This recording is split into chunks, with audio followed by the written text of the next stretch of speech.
Hey guys, Zach Storch here. Wildstar has left early access. Last week I said I wasn't really sure how I felt about the game yet, but I've played it a lot more now, and I have an opinion and a review to share with you all. Wildstar isn't really trying to do something completely new with MMOs in general and reinvent everything. Instead, Wildstar is actually pretty upfront about their influences. It is definitely catering to a crowd that it assumes plays World of Warcraft, and uses all sorts of great time-tested things, you know, just general leveling up, kill quests, collecting quests. Eventually you're going to take on raids, dungeons, and scenarios. Wildstar has cartoony graphics that don't really attempt any semblance of realism. They're full of color, bright, and a lot of fun. Questing is mostly generic MMO fare, as I previously said, but you've got a percentile system instead of just a strict collect 3 of these or kill 5 of these, so if you take on a harder objective, you can actually clear a quest faster. Wildstar is not a tab targeting MMO, which means that you actually have to aim your attacks manually. Use an ability and a blue target called a telegraph appears. At the end of the cast, anything within the telegraph takes damage. You can move while casting almost anything in Wildstar, which is extremely helpful given that enemies are going to be throwing down telegraphs of their own in red to dodge. And if you don't dodge them, that happens. Note to self, video games are more difficult when trying to also record intelligent audio.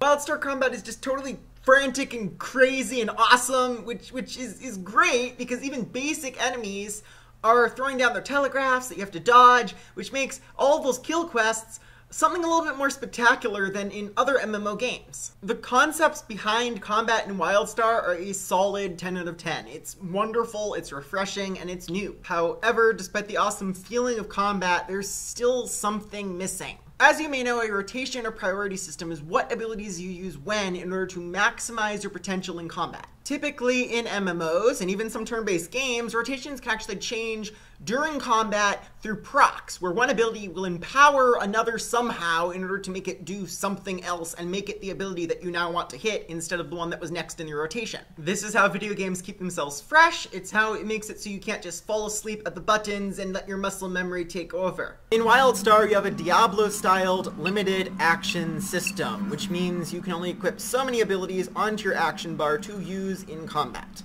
By nature, this superior customization also limits the interaction between abilities. Because of the customization, the game can't assume you have one ability or another ability, so you're never going to have a situation where X ability empowers Y ability to reduce its cooldown, cast time, or increase its damage, or anything like that. And as such, rotations stay the same for an entire encounter because the only time they're going to get messed up is if you had to move, but that doesn't even change things very much because you can use basically everything while moving. Some classes and specializations have 90% of their damage in just 2 abilities. For example, this is 90% of the rotation for the telekinetic Esper class. Using this ability 5 times in a row,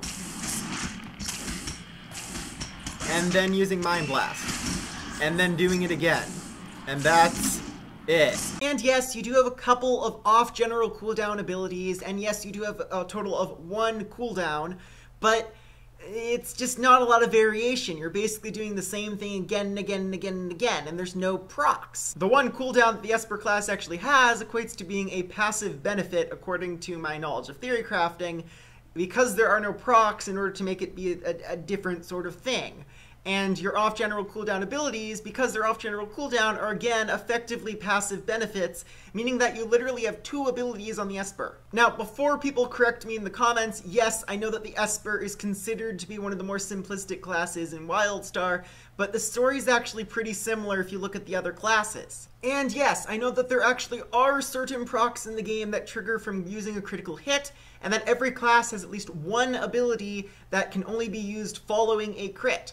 But the passive benefits that trigger from a crit don't change your rotation, and it just doesn't feel like there's a lot of depth when all of proccing and changing your rotation equates to using 1 ability 1 time following a critical hit. Combat in Wildstar is really fun, but class depth has been sacrificed in order to have more movement in the game. I haven't experimented as much with tanks and healers in Wildstar, and there is sort of this 4th role, which is in combat CC, And given the movement in the game, these specs may feel more varied, even though their technical rotation still doesn't change at all. As a DPS though, your rotation is really basic in all specializations. It's not just the Esper class that I showed. It's basically use your builder attack over and over again and then use your spender attack. I kind of get the feeling that the game developers don't think players can handle a really complicated rotation while moving, but I'm a veteran World of Warcraft melee DPS, and I'm used to doing a complicated rotation while moving, and there's fights in World of Warcraft that have just as much movement as fights in Wildstar. And those fights tend to be the ones where a skilled player can set themselves apart from other people who aren't as good at the game. I would love to see more complex rotations in Wildstar, and I hope that the classes evolve with the game. It's a really fun game, and I don't want to sell it short, despite the negative criticism that I just gave about classes. It's also way more complete than most MMOs were when they launched. It has raids, dungeons, arena teams, battlegrounds, player-owned housing. It has basically everything that an MMO has. It's just early. I don't foresee Wildstar ever beating World of Warcraft, but it's going to be a successful game, I think, and it could go a lot of places and hopefully resolve the problems that I do have with it eventually. That said, it is currently a subscription game for $15, and if you only have $15 to spend, World of Warcraft still gets my recommendation. If you have more money to spend and you're looking for another MMO, I would greatly recommend Wildstar. I'd probably give it about 4 to 5 stars, and I think it is a game that is going places. As always, thank you guys for watching. I really appreciate it.